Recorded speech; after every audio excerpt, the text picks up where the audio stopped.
Shabbat Shalom. Hoje nós vamos tratar da Parashat Yitro, que compreende de Shemot, Êxodo, capítulo 18, verso 1, ao capítulo 20, verso 23. Yitro, que é o nome desta Parashá, é conhecido em português como Jetro. E Jetro, ou Yitro em hebraico, ele foi sogro de Moshe, de Moisés. Bem, então esta Parashá começa no capítulo 18.1, afirmando que Yitro, Jetro, ele era um sacerdote de Midian. E todos nós sabemos que Midian era um lugar repleto de paganismo. Então, com base neste primeiro passuk, neste primeiro verso, nós deduzimos, e os rabinos do nosso povo explicam, que Yitro, Jetro, ele era um sacerdote pagão, idólatra. Ele servia e se prostrava aos ídolos. Porém, ao saber dos feitos do Eterno, Yitro reconheceu que o Eterno é o verdadeiro Elohim acima de todos os outros falsos deuses. E Yitro, Jetro, foi encontrar-se com Moshe, com Moisés, pois tinha ouvido falar sobre a abertura do Mar Vermelho e da guerra contra Amalek. Então, nós já vemos logo no início desta Parashá que Yitro, Jetro, ele era um sacerdote pagão, ele adorava ídolos, porém ele ouviu falar do episódio da guerra contra Amalek, ele ouviu falar que o Eterno havia, de uma forma milagrosa, aberto o Mar Vermelho, e ele Yitro vai ao encontro de Moshe, e ele reconhece que o Eterno está acima de todos os outros falsos deuses. Yitro, Jetro, ele abriu mão da idolatria para servir ao Eterno e cumprir a Torá. Com isto, nós podemos fazer um paralelo hoje, porque hoje em dia, muitas pessoas que se aproximam do Eterno e querem fazer techuvá, estas pessoas muitas vezes provêm de religiões pagãs. Não são judeus, ou são judeus e estão no paganismo. Porém, estas pessoas, elas querem fazer techuvá e o Eterno abraça estas pessoas sem fazer qualquer tipo de distinção. Por quê? Porque a Torá é para todos. Então, Yitro, ele não era israelita. Yitro, repito, ele não era israelita. Porém, ele fez techuvá, ele reconheceu o Eterno como o seu soberano e ele optou por cumprir a Torá e o Eterno o aceitou. E a Parashá tem o nome dele. Então nós vemos aqui que o Eterno nunca fez distinção entre seres humanos. O israelita, o judeu, não é melhor do que ninguém. O Eterno recebe de braços abertos todas as pessoas que querem, de forma verdadeira, fazer a techuvá, cumprir a Torá. A Torá é para todos, não é apenas para os israelitas.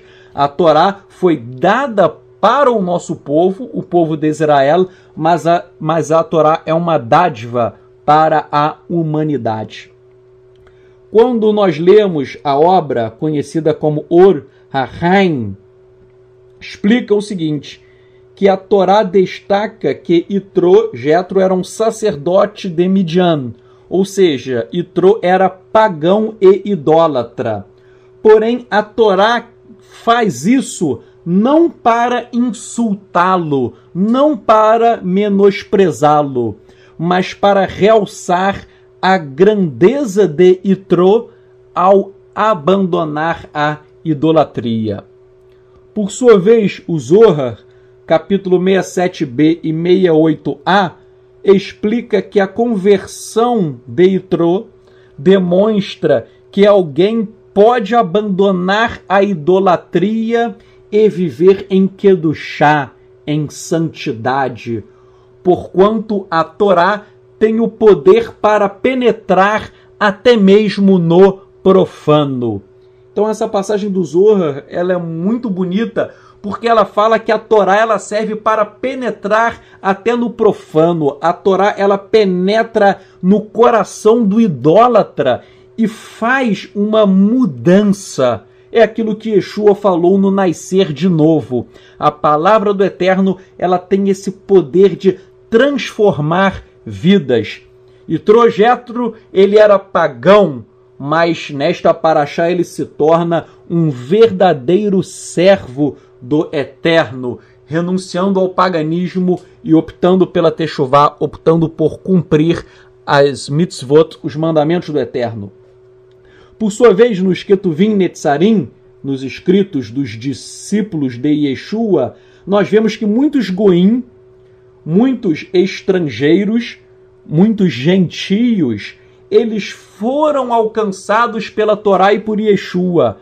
Por exemplo, no livro de Atos, nós vemos que muitos gentios reconheceram Yeshua como Mashiach e quiseram cumprir a Torá.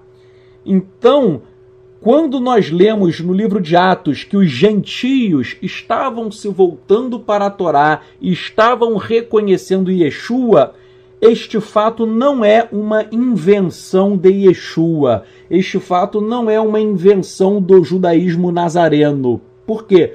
Porque a Torá sempre reconheceu a conversão de goim, de gentios. Tanto é que Yitro Jetro, ele era gentio, mas ele se converteu ao Eterno. E da mesma maneira, no primeiro século, houve uma expansão muito grande do judaísmo nazareno entre os goim, entre os gentios. Muitos gentios declararam a sua emuná, a sua fé em Yeshua e quiseram cumprir a Torá. Bem, já no capítulo 18, versos 13 a 23, nós vemos que Moisés ele estava muito sobrecarregado, porque só ele ensinava a Torá e todas as causas, os litígios existentes entre as pessoas, era Moisés quem tinha que resolver todos os conflitos sociais. Todas as causas judiciais lhe eram apresentadas. E ele ficou sobrecarregado para julgar as pessoas e para ensinar a Torá. Então Yitro, ele vai e ele dá um conselho para Moshe para ele escolher líderes, fazendo uma descentralização das funções. Moshe escolheria líderes idôneos para que estes líderes também tivessem a função de ensinar a Torá e julgar as causas das pessoas. E Moisés, ele ficaria com a função de julgar apenas os casos mais difíceis. E Moisés, ele aceita o conselho de Yitro e ocorre uma descentralização das funções. Quando nós lemos esse texto, né, o capítulo 18, versos 13 a 23 em hebraico, nós vemos que aparece a palavra Torot, que é plural de Torá. Então fala que Moshe ele julgava de acordo com Torot, que é o plural de Torá. Aí a questão é, como que Moisés ele aplicava a Torá se a Torá ainda não tinha sido entregue? Ora, existe uma opinião entre muitos rabinos que os episódios que ocorrem no capítulo 18, versos 13 a 23, eles estão fora da ordem cronológica. Essa descentralização das funções, essa escolha de líderes por Moshe, muitos rabinos explicam que isso aconteceu após a entrega da Torá.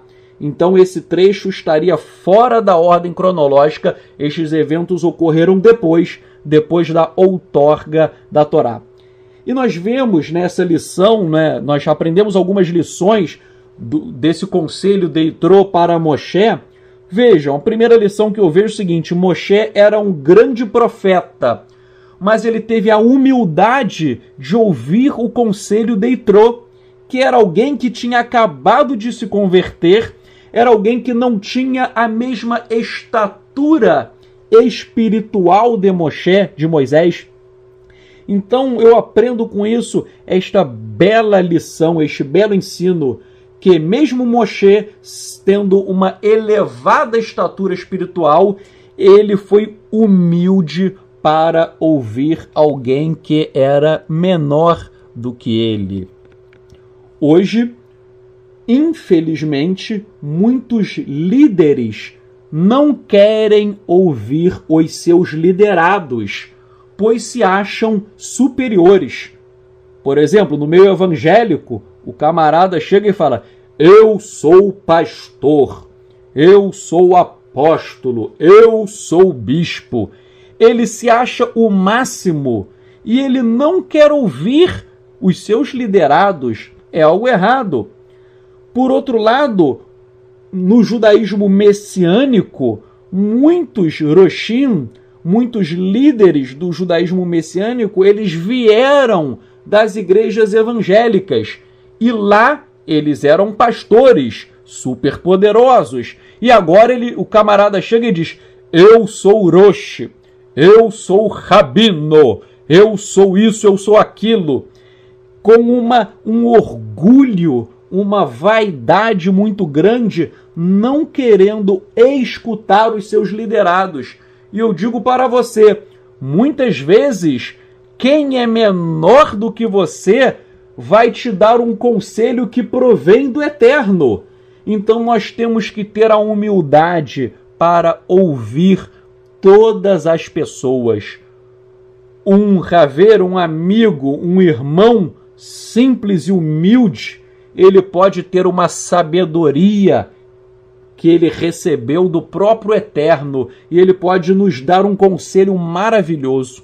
Eu vejo muitas coisas eu posso aprender com pessoas simples, com pessoas humildes, pois o Eterno ele dá sabedoria também àqueles que são humildes e mansos de coração. Então, que você possa refletir sobre isso. Será que o seu líder, ou se você é um líder, será que você está ouvindo os seus liderados ou você está agindo como um verdadeiro ditador? Quem age como ditador foge da vontade do Eterno. Uma outra passagem que eu aprendo dessa descentralização das funções, né? Moshe escolheu shoftim, juízes, para julgar as causas as causas do povo e para ensinar a Torá.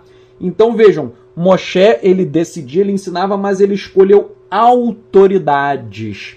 E com isto eu aprendo o seguinte, que as autoridades elas foram constituídas pelo Eterno, no caso aqui, para ensinar a Torá e julgar as causas. E os shoftim, os juízes deveriam ser obedecidos.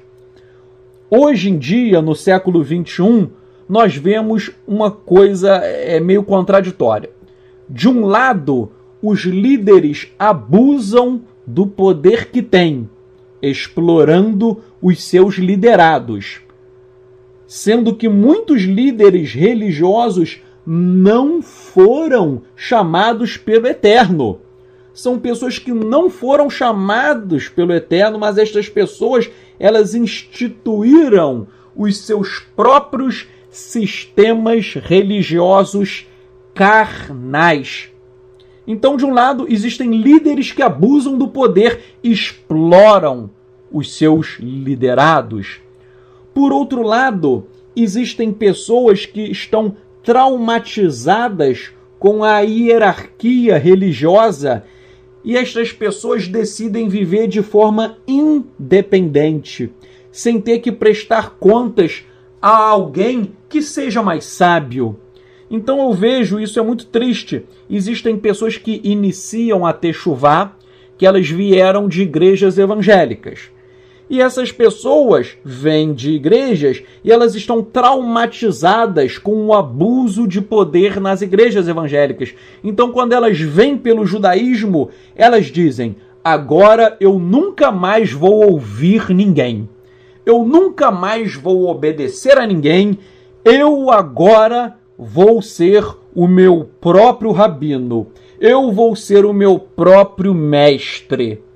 Ora, e essas pessoas às vezes não sabem hebraico, o camarada só sabe dar o shalom, ele só sabe dar o shalom, o Shabbat Shalom, ele não sabe nada de hebraico, mas o pouco que ele sabe, ele se acha superior. E às vezes vai falando milhares, dezenas de coisas erradas. E dizem coisas erradas e ainda se acham os senhores da verdade.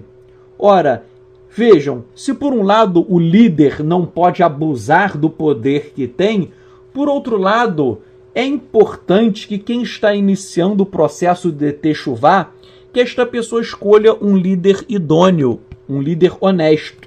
No Talmud, no tratado de Pirkei Avot 1.16, está escrito que o rabino Gamliel, em português é conhecido como Gamaliel, aquele famoso rabino que foi professor de Shaul, de Paulo.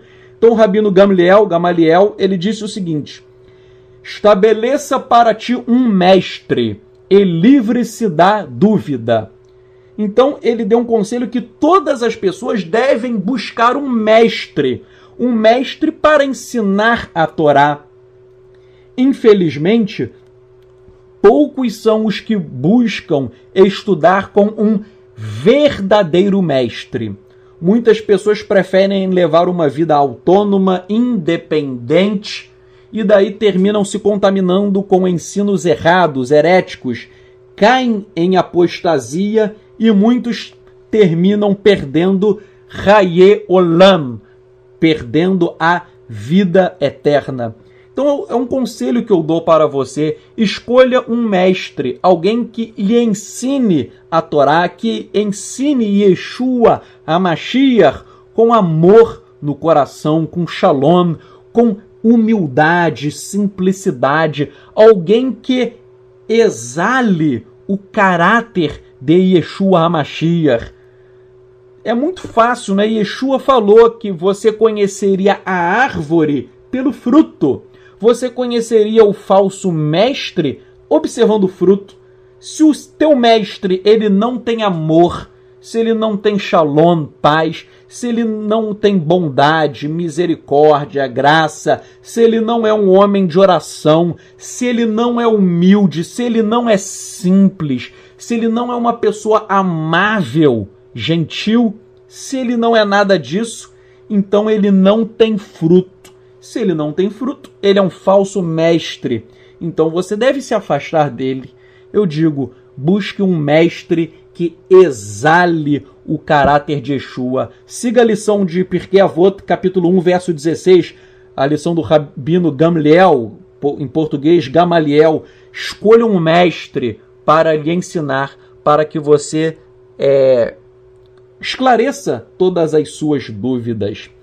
O conceito de liderança ensinado por Yeshua em Matitiahu, Mateus, capítulo 23, verso 11, o conceito de Yeshua é lindo. Yeshua ensinou: o maior dentre vós será o vosso servo. Então vejam, o verdadeiro mestre não é aquele que é servido. O verdadeiro mestre é aquele que serve. O verdadeiro mestre, ele não explora ninguém. O verdadeiro mestre, ele estende a mão para ajudar os seus talmidim, os seus discípulos. Yeshua deixou claro, o maior será o servo. E infelizmente, eu vejo que hoje os líderes atuais, eles querem ser servidos. Eles querem enriquecer, eles querem explorar. Enriquecimento, as pessoas ficam acusando só a igreja evangélica, que muitos pastores, nem todos, né? Isso eu não posso generalizar, mas há muitos pastores que exploram financeiramente as pessoas, mas essa exploração também ocorre no judaísmo. Há muito roxo, muito rabino que fica enriquecendo às custas de pessoas que não percebem que eles estão explorando, né? Que estão no fundo é uma forma até de roubo. Bem, continuando a Parashá, capítulo 18, verso 27, Jetro fala que ele volta para a sua terra. E o comentarista Rashi, ele fala que Yitro ele voltou para a terra dele porque ele tinha a intenção de converter a sua família ao Eterno. E é muito importante, se você deixa o paganismo, é bom que você traga a sua família para o Eterno. E Rashi, o comentarista, explica que Yitro ele foi à sua terra justamente para fazer isso. No capítulo 19, versos 5 a 7, o Eterno fala: se vocês obedecerem à minha aliança, serão Manlechet Konim Vegoi Kadosh. Se vocês obedecerem à minha aliança, estou traduzindo, vocês serão um reino de sacerdotes e uma nação separada. Então o Eterno escolheu o povo de Israel para ser um reino de sacerdotes, para ser uma nação Kadosh, uma nação separada, uma nação santa. O rabino Moshe ben Nachman, conhecido como Nachmanides, ao comentar esse texto, ele diz o seguinte, que o Eterno falou: vocês devem ser um reino de sacerdotes para mim.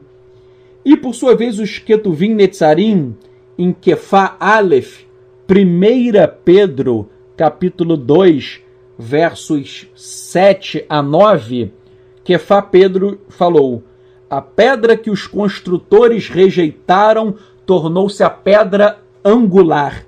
Ele está falando isso de Yeshua. Eles tropeçaram nele, em Yeshua, e não foram persuadidos pela palavra que lhes tinha sido estabelecida. Agora vocês são a tribo escolhida que serve como reino de sacerdotes, o povo separado, santo, a congregação redimida.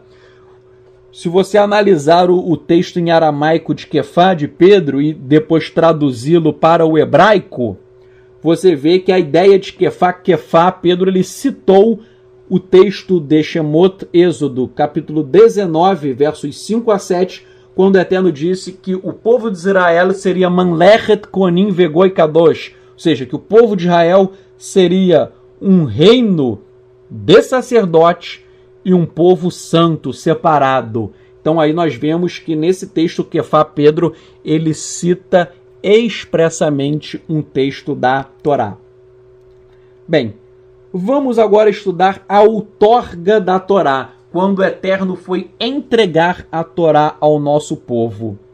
No capítulo 19, verso 8, está escrito que antes de receber a Torá, o povo falou: Kol asher diver Yahweh naaseh. O nosso povo disse, traduzindo, tudo o que falou o Eterno, nós faremos. Naaseh, nós faremos.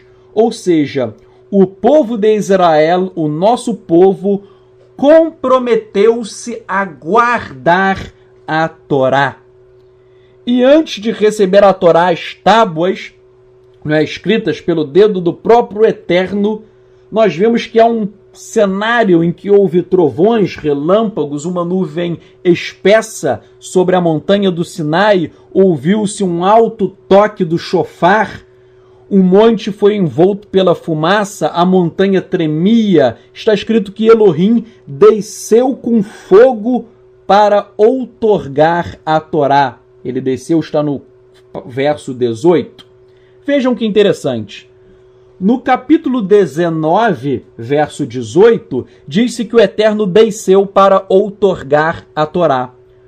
Porém, no capítulo 20, verso 19, diz-se que o Eterno falou dos céus com o povo.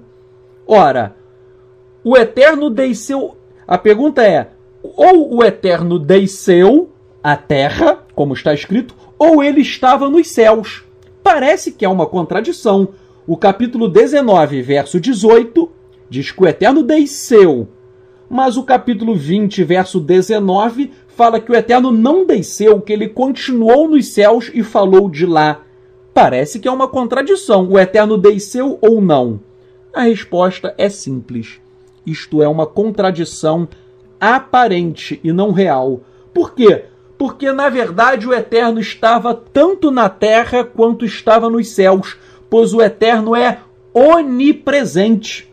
Então a Torá diz que o Eterno desceu do céu para a terra, e outro verso fala que ele continuou no céu. Por quê? Porque o Eterno ele é onipresente, ele está em todos os lugares ao mesmo tempo.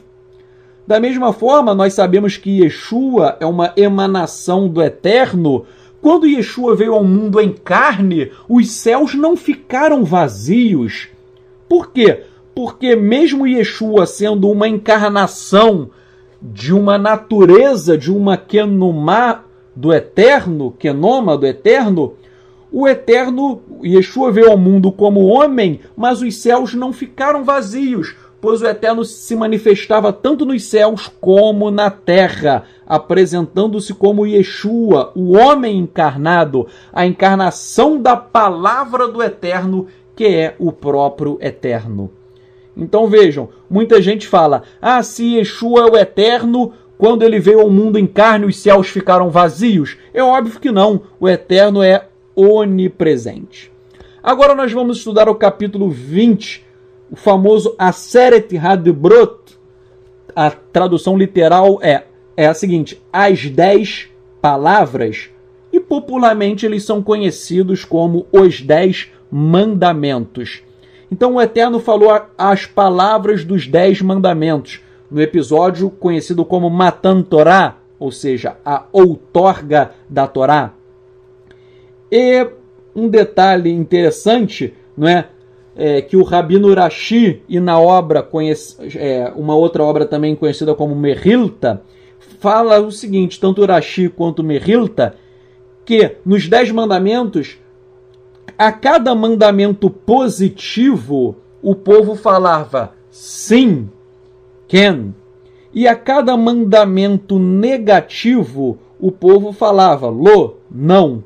O que é isso? Existem mandamentos da Torá que são mandamentos positivos.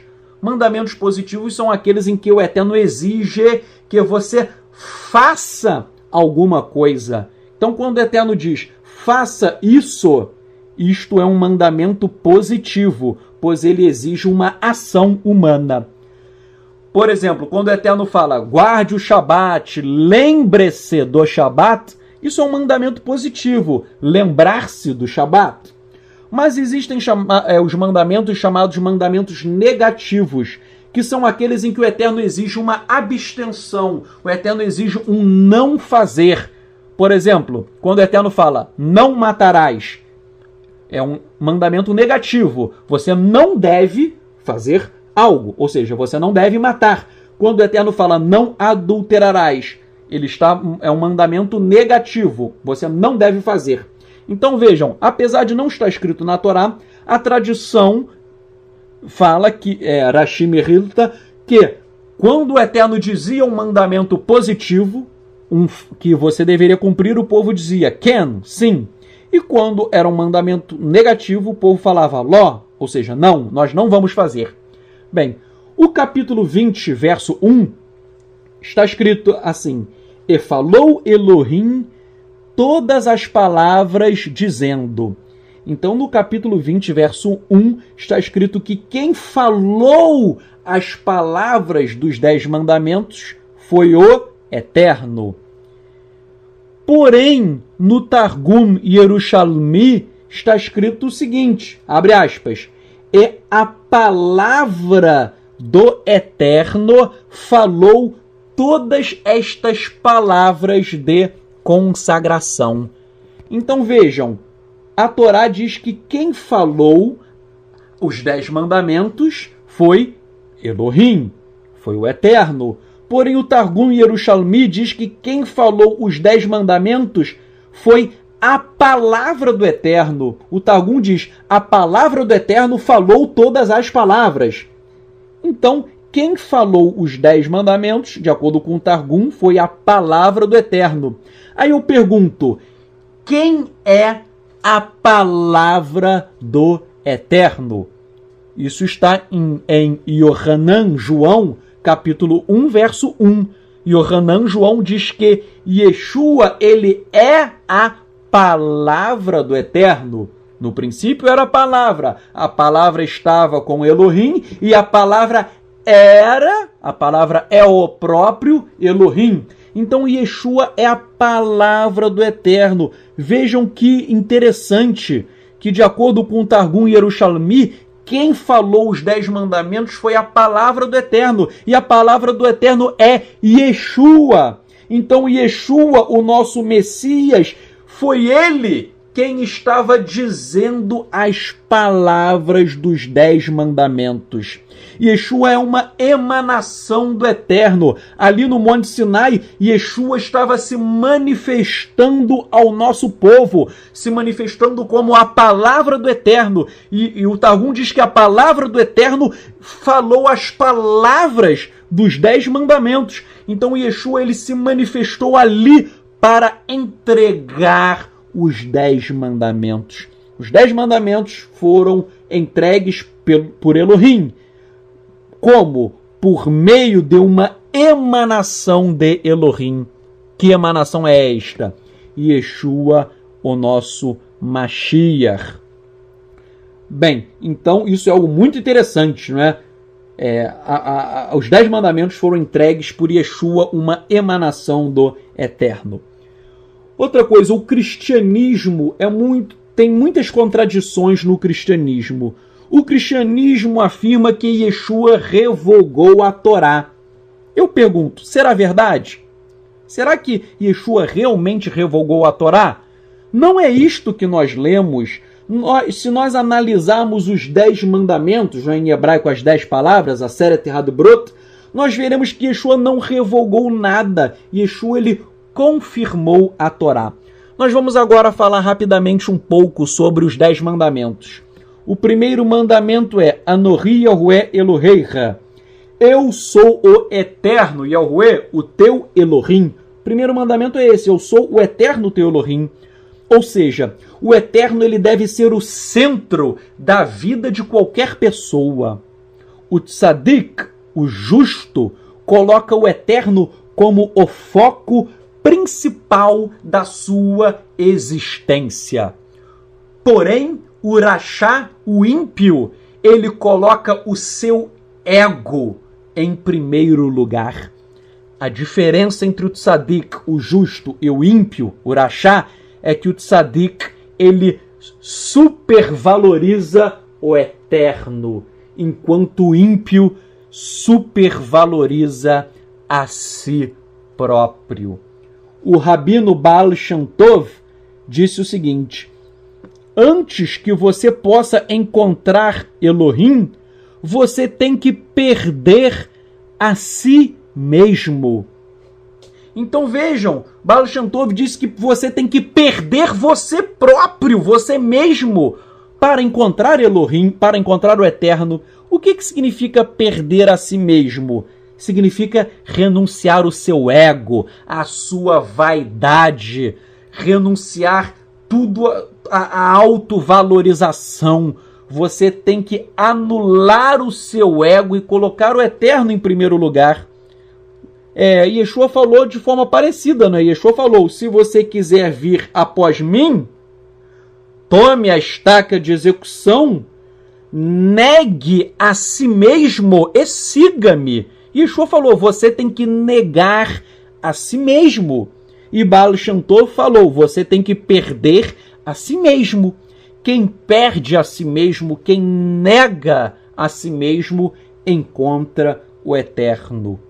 Bem, então esse é o primeiro mandamento. Eu sou o Eterno, seu Elohim.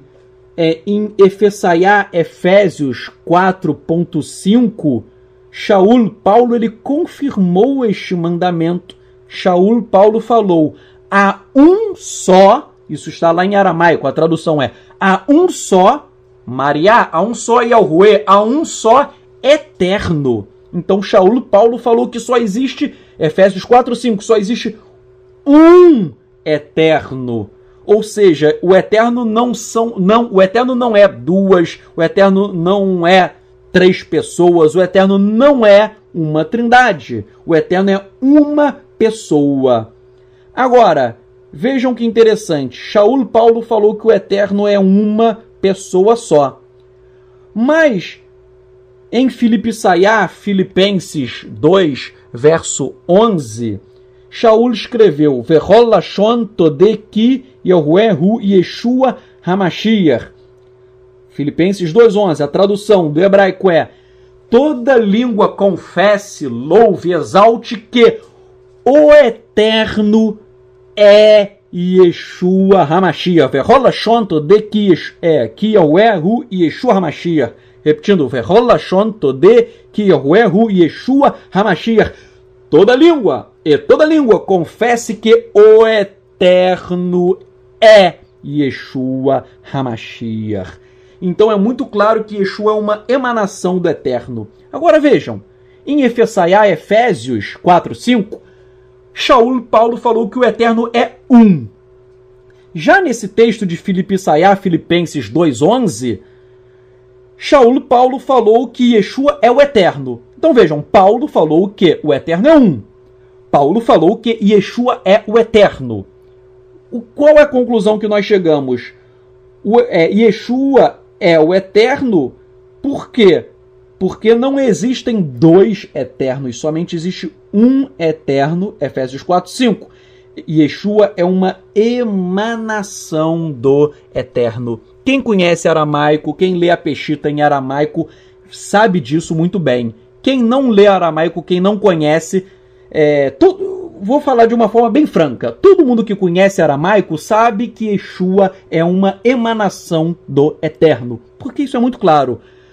Infelizmente, no Brasil, muitos Juroshim, muitos líderes do judaísmo messiânico mal sabem o português, muito menos hebraico e aramaico, e daí eles ficam dizendo que Yeshua não é o eterno, mas isso é uma ignorância tremenda. Existem vários textos da Brit Hadashah nesse sentido, e isso eu citei no livro, Judaísmo Nazareno. Se você quiser, você pode ler o capítulo sobre isso, Yeshua é o eterno.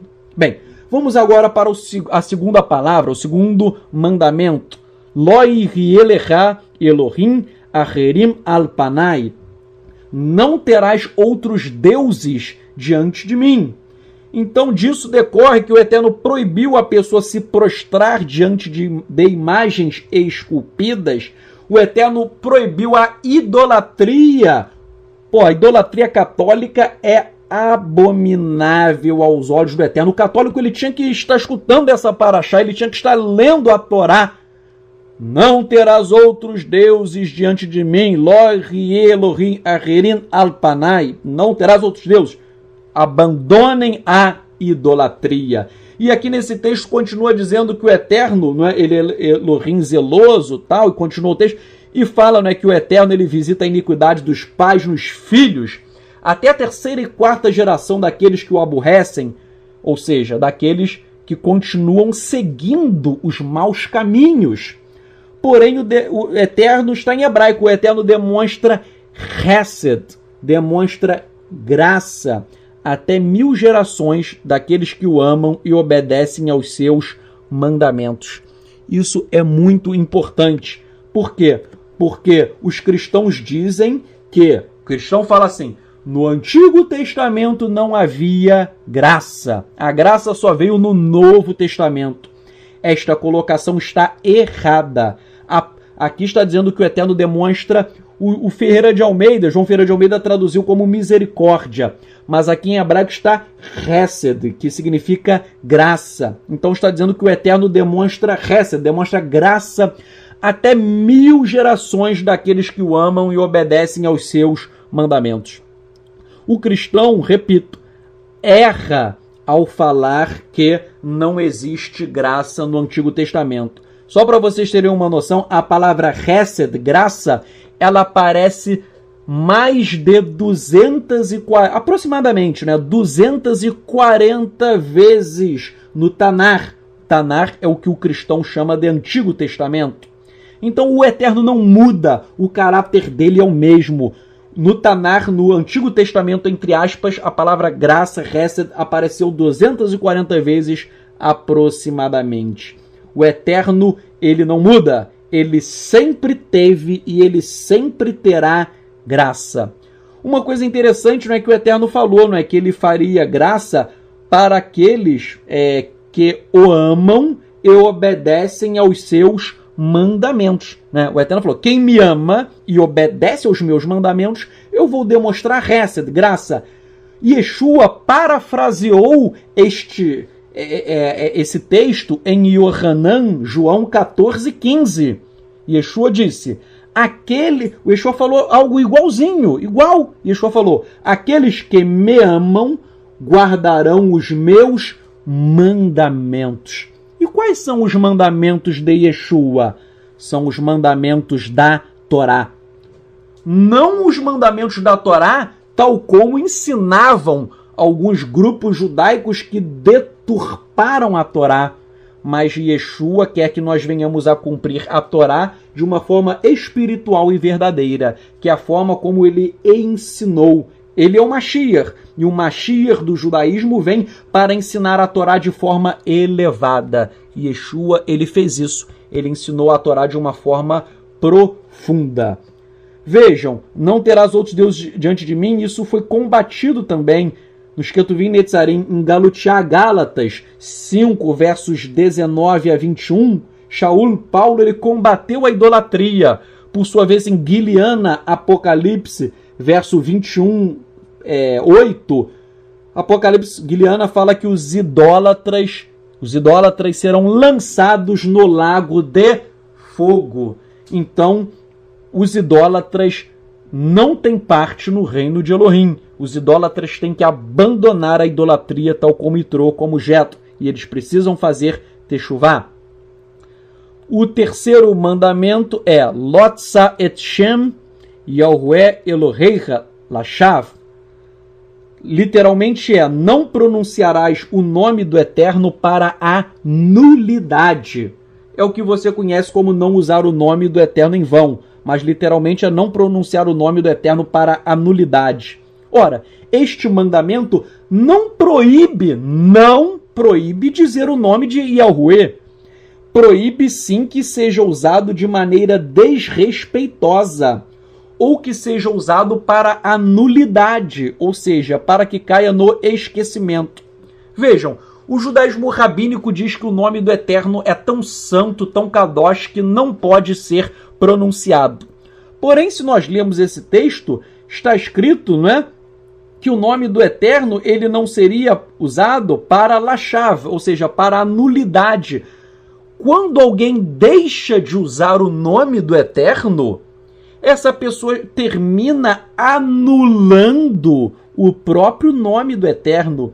Então eu acho, eu e vários netzarim, vários nazarenos, nós usamos o nome do Eterno, Yahuwah, por quê? Porque se eu não usar o nome do Eterno, substituindo-o por eufemismos como Adonai, Senhor, Hashem, etc., se eu substituir o nome do Eterno por outro, eu estarei anulando o nome do próprio Eterno. E o mandamento é claro que nós não deveríamos. Lotsa et Shem Yahuwah Eloheicha Lashav. Você não deve anular o nome do Eterno.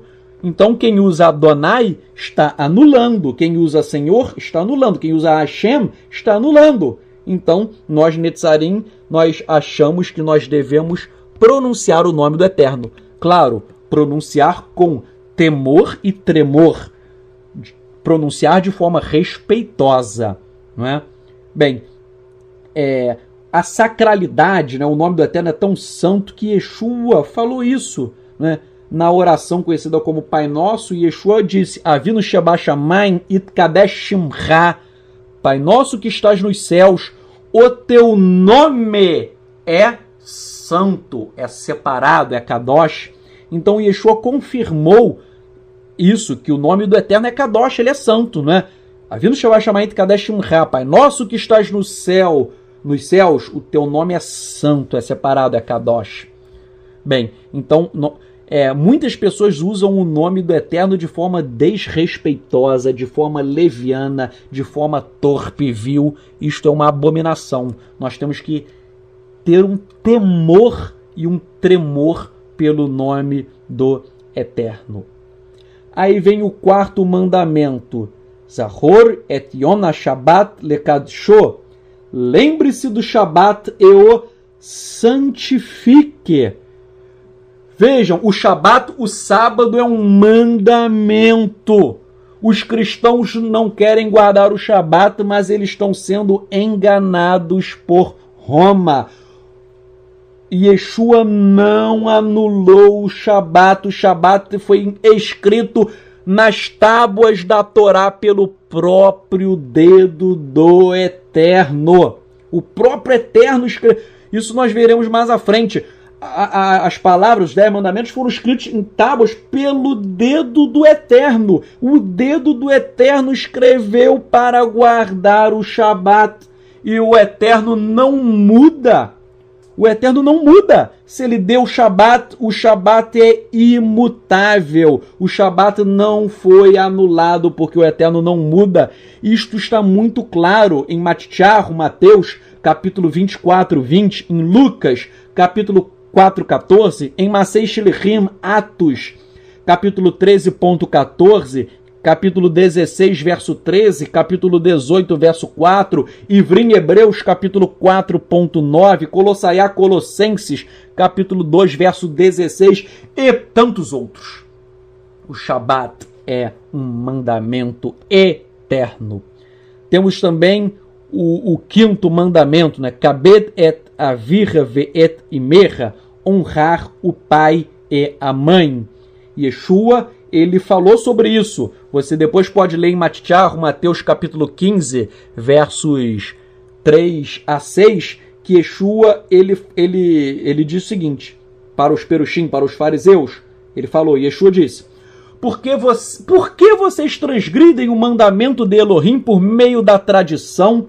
Porque Elohim ordenou dizendo, honra teu pai e a tua mãe, e quem maldisser ao pai ou à mãe será morto. Mas vocês dizem, qualquer que disser ao pai ou à mãe, é oferta ao Eterno, o que vocês podem receber de mim, esse não precisa honrar a seu pai nem a sua mãe, e assim vocês invalidam pela tradição o mandamento de Elohim. Yeshua criticou uma prática. A pessoa tinha pai e mãe que estavam necessitados de uma ajuda financeira, as pessoas chegavam, eu vou dar uma oferta para o templo. Davam o dinheiro para o templo e deixavam de ajudar o pai e a mãe. Ora, Yeshua falou, você deve ajudar o pai e a mãe e não dar oferta para o templo. Eu estou falando isso por quê? Porque eu já conheci uma história de um pastor evangélico. Isso aí é um evangélico que me disse. Era um evangélico, o pai ficou muito doente. A mãe dele ficou muito doente e precisava de remédios caríssimos. E daí o que ele fez? Ele pegou o dinheiro do dízimo, que ele dava para o pastor, que ele dava para a igreja, e ia comprar remédio. E sabe o que o pastor falou para ele? O pastor falou, olha, você não pode comprar remédios para a sua mãe. Você tem que dar o dízimo para a igreja. Mas ele falou, pastor, eu não tenho dinheiro. Ou eu dou o dízimo ou eu compro remédio para minha mãe. O pastor falou, aí o pastor disse, não compre remédios para a sua mãe. Você é obrigado a dar o dízimo para a igreja. Ora, gente, isto é um absurdo. Repito, isto é um absurdo. Yeshua, Mateus 15, versos 3 a 6, Yeshua falou que ele citou esse mandamento, né? Kabed et avir ve'et imecha, honre o teu pai e a tua mãe. Não é? Então, o camarada, né, ele tinha que não dar o dízimo para a igreja, comprar remédio e ajudar a mãe, porque isto é mandamento. O próximo mandamento, Lo tirtzar, não assassinarás, não assassinarás, não cometerá homicídio. Isso está repetido também no Ketuvim Netzarim, por exemplo, Mateus 15, 21, Huromaiá, Romanos 1.29, Yaakov, Tiago 2.11, Guiliano, Apocalipse 21.8 fala que também será lançado no lago de fogo os assassinos. Outro mandamento, Lo tin'af, não adulterarás. Yeshua confirmou também que a pessoa não deve adulterar em Matitiahu, Mateus 15, 27 a 28 e 31, 32. É interessante que Yeshua não apenas combateu o adultério, mas Yeshua disse que quem olhasse para uma mulher e a desejasse em seu coração, esta pessoa estaria cometendo adultério. Então vejam, a moral de Yeshua é muito elevada. Por quê?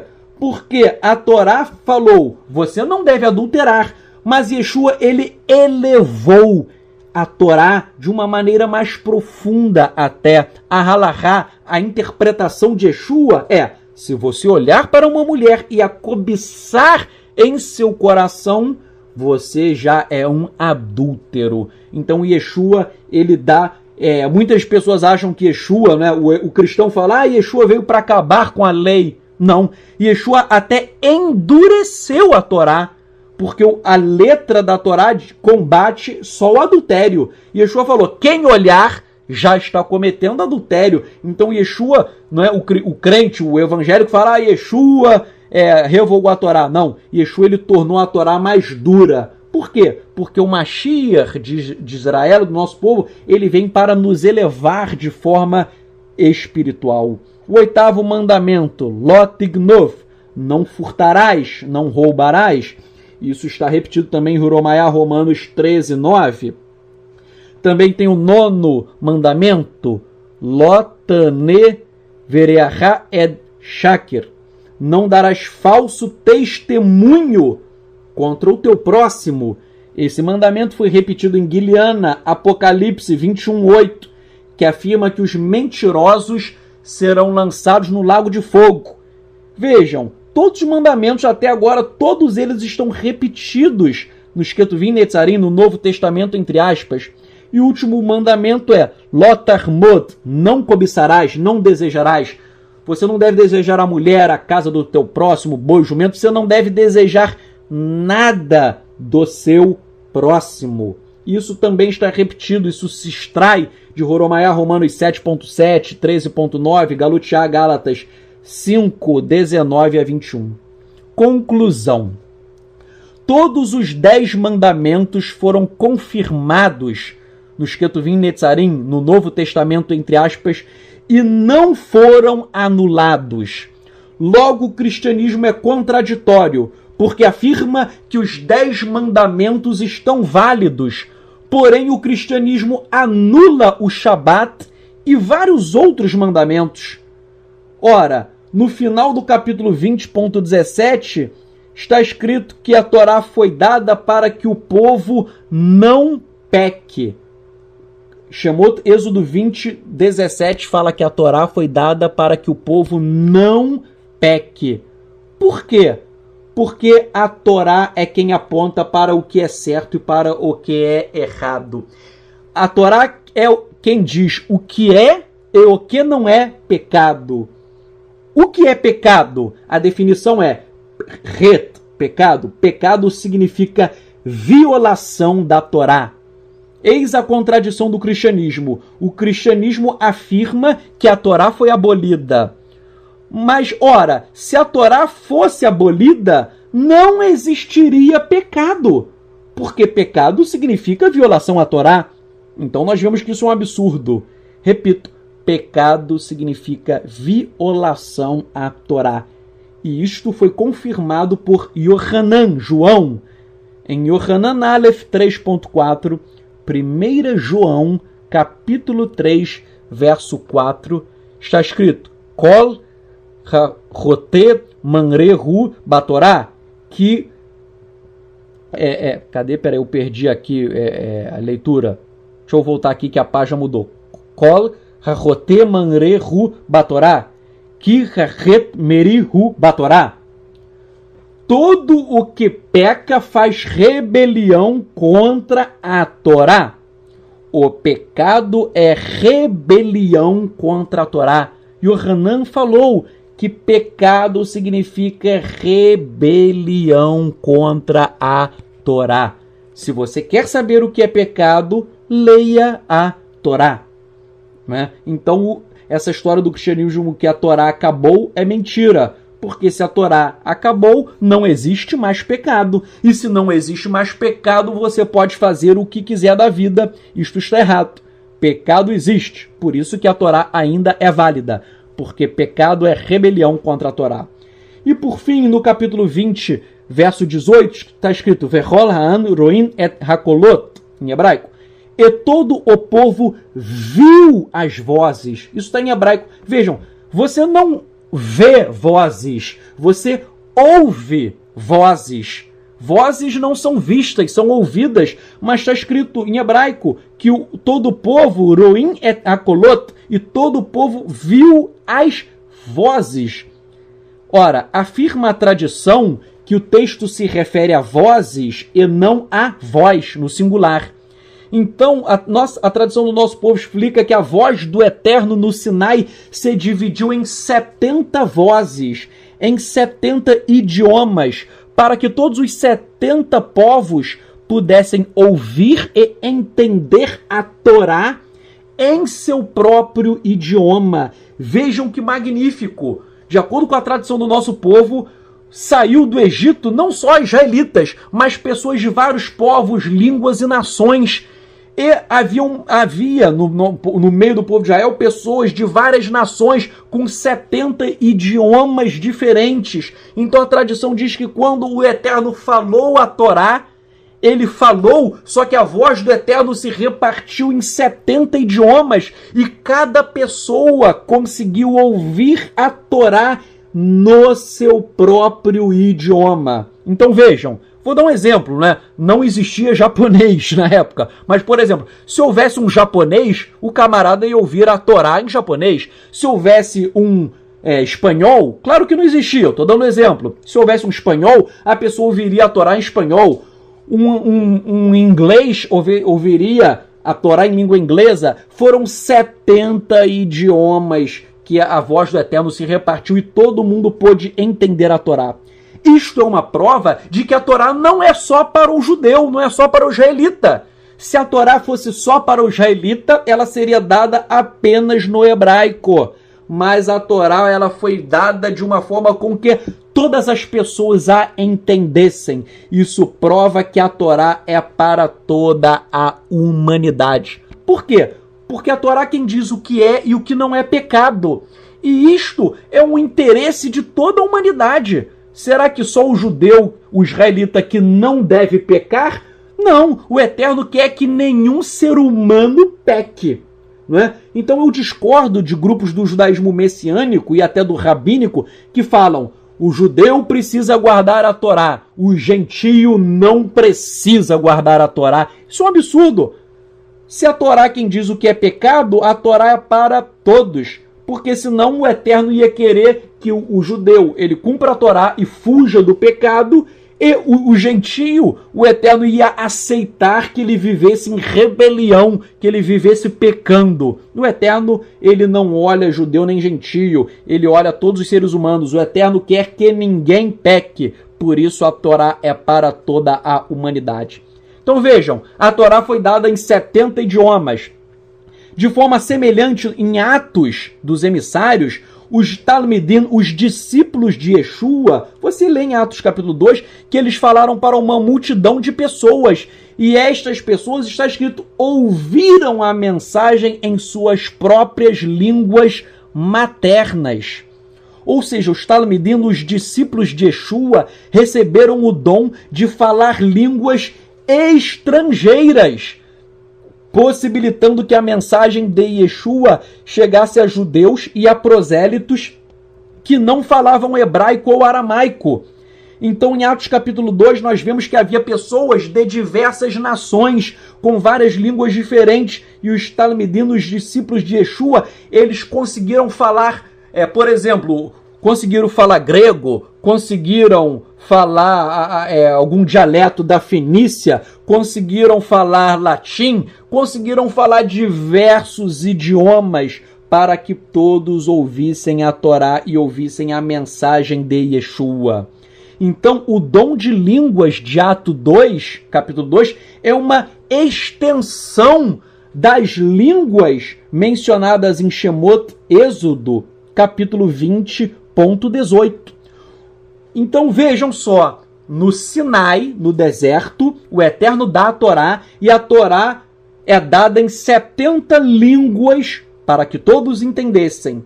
Da mesma maneira, em Atos, capítulo 2, os discípulos de Yeshua, eles começam a falar em línguas estrangeiras para que as pessoas entendam a Torá e entendam quem é Yeshua HaMashiach.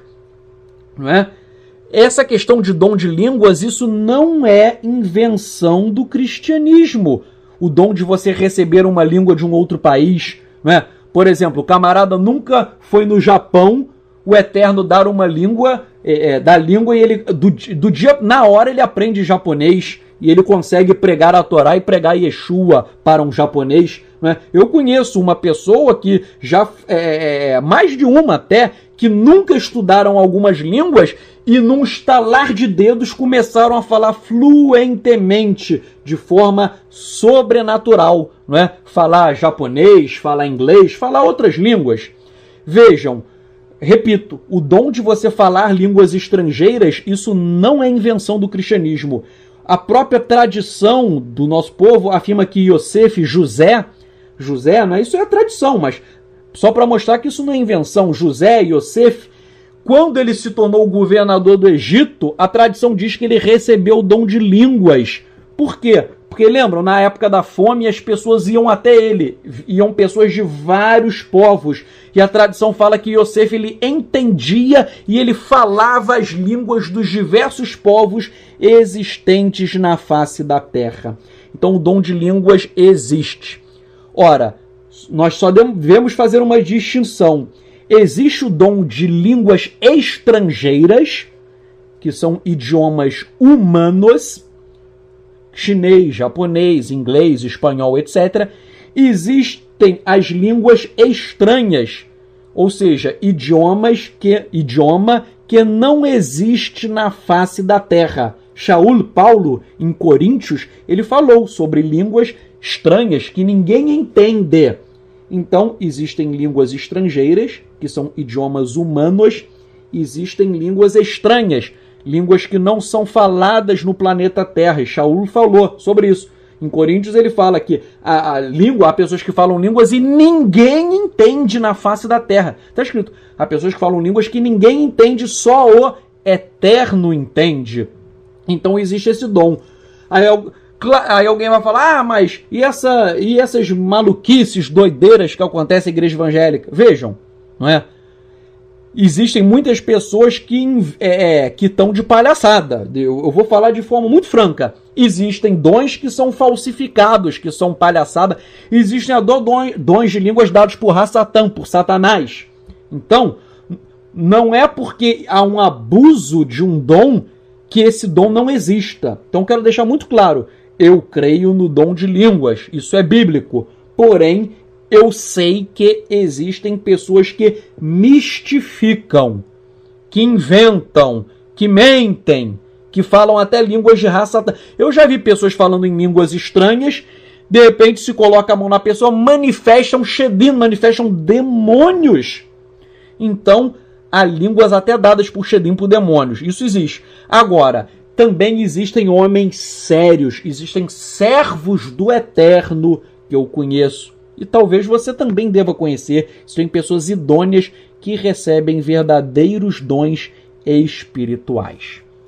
Bem, esses são os pontos principais dessa paraxá, ressaltando que o dom de línguas de Atos, capítulo 2, isso não é uma invenção do cristianismo. Isso existe.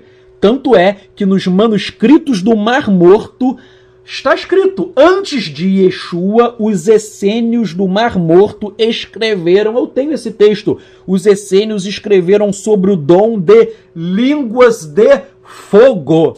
Isso está escrito nos manuscritos do Mar Morto, que são anteriores a Yeshua. Os essênios tinham dons de línguas de fogo que repousavam sobre eles. Então isso é um conceito judaico, isso é um conceito israelita, que depois terminou sendo absorvido pelo cristianismo. E é claro que há pessoas que abusam, né? Mas que o dom existe, ele existe. Bem, vamos fazer uma tefilá. Elohei ha-ivrim, Adon Olam. Eterno, nós oramos a Ti, te agradecemos pelo Shabat, que Tu estejas conosco, nos abençoando, nos guardando, que Tuas revelações continuem nos chegando. Nós exaltamos e louvamos o nome de Yahuwah, Criador dos céus e da terra. Ó Yahuwah, Tu és tão bondoso conosco. Nós te agradecemos, ó Pai, pela saúde, pelo alimento de cada dia. Nós te agradecemos porque nós sentimos a Tua maravilhosa presença, a Tua Shekhinah que se manifesta. Eterno, nós te agradecemos porque o Senhor é como um pai que abraça, que ama os seus filhos. Muito obrigado, Hashem, Yahuwah, pelo Teu amor, pela Tua bondade. Muito obrigado por tudo que o Senhor tem feito na minha vida e na vida de todos os Ahim, de todos os irmãos.